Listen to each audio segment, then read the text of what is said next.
Blue Oyster Cult have dropped their second single for this new upcoming album, Ghost Stories. It's called Don't Come Running to Me. So yeah, I thought we'd jump onto this one. I really liked So Supernatural, the previous one. And I have now actually done my homework about the circumstances surrounding this album, which is probably something I should have done for the first video. But hey, it's all about growth, right? So yeah, I watched an interview with a couple of guys who had a big hand in the creation of this album. So interestingly, for those who don't know, all of this is music that was written, partially recorded, even toured at some points, between sort of like 78, 83, sort of in their glory days, but was never finished or didn't make it onto albums or whatever it was. It kind of fell to the wayside. And after The Simple Remains having like runaway success, apparently the label really wanted more, but for various reasons, Blue Oyster Cult were sort of not thinking that they were capable of producing another full album. Apparently Simple Remains took like a really long time. So yeah, they decided that they weren't going to be able to do like another full studio one. Fair enough, they're all getting on a little bit. They still tour quite a lot as far as I'm aware. They've got family lives, etc, etc. I understand why they don't want to like spend the grind. But anyway, yeah, so they got their old audio engineer from back in the glory days to send them all the like original tape recordings of all these different songs. And then they used AI to separate the parts out again.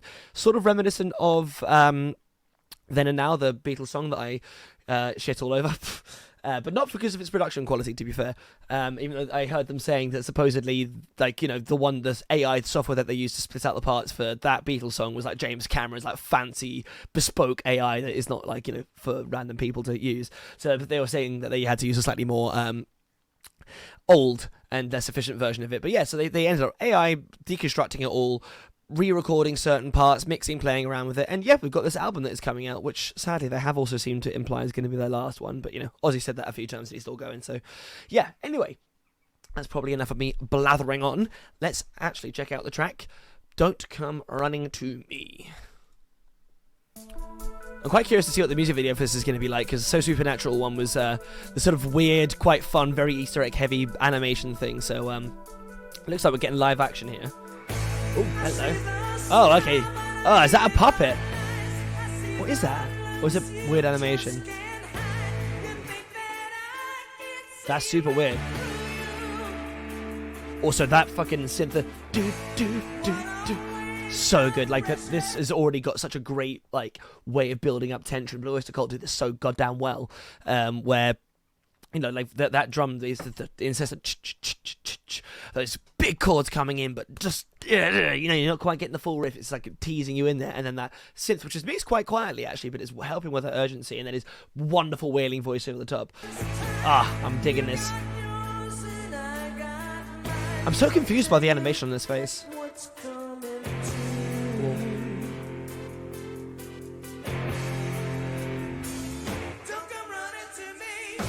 That little drop just before it comes in, love that. They've all got these weird, yeah, these are weird animations, aren't they? It's a tight fucking riff, though. Quite different stylistically from So Supernatural. You know, that lead line there is not so, that's kind of similar. Fuck, his voice is amazing.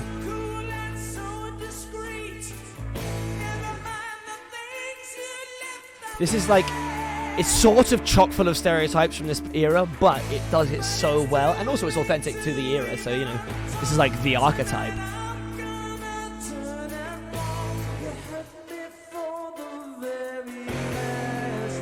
I like that shot of the guitar, but they like don't have the upper body, so there's no base of comparison for their faces. Okay. I'm guessing that this random live action stuff in between is sort of related to the lyrics. That harmony's great as well. Kind of getting a little bit of Fleetwood Mac in the chorus. Maybe it's just the harmonies and the sort of... Yeah, no, I see it. Is it bad that I would believe you if you told me that was stock footage, though? Oh, okay. I like that shot. That's clever. And I take back what I said about them not wanting to have a direct comparison with the animated heads. Also, what a fucking solo.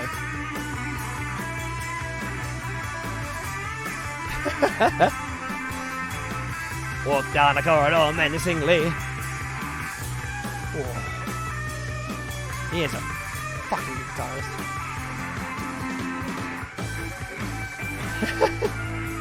Sorry, it's the face of the guy emoting, like trying to go into the. I don't know. It's just about low budget enough that it's kind of fucking hilarious, actually. I like the effect though. I like the two TVs. It's clever.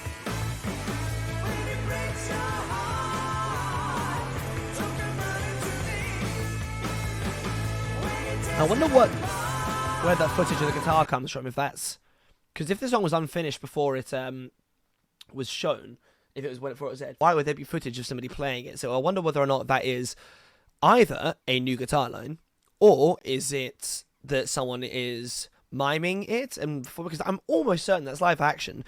Based on the quality of animation on the faces, I doubt they get the fingers to look that good.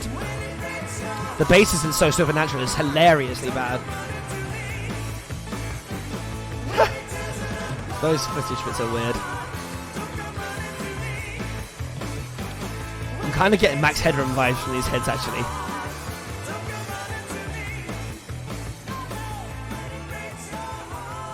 The bass line's actually flying around as well. I didn't even really pay that attention.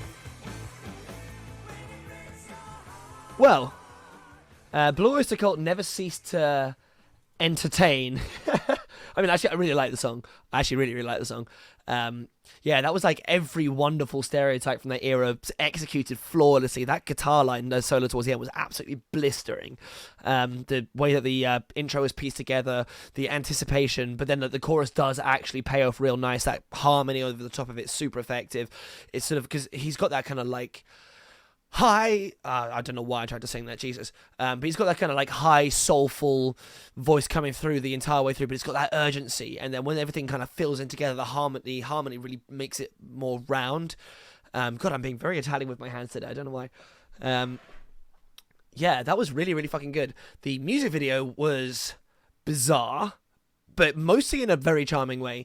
I'm not sure you needed any of the live action kind of like almost stock looking footage of a couple arguing in silhouette. I'm sure it was relevant to the lyrics, but nah.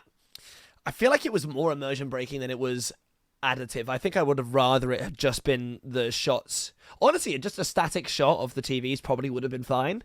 Or maybe just think up another shot you can put in there. I'm not sure what, but yeah, the heads were very weird. I think they did a good job covering up the low budgetness of them by sort of like hiding it behind the stylized stuff, you know, putting it on the TVs, having it very close to their faces. Also, I'm not gonna lie, I'm sure that the guys with facial hair, it's just easier to cover up the sort of subtleties of facial animation that you don't get in that kind of price range, I guess.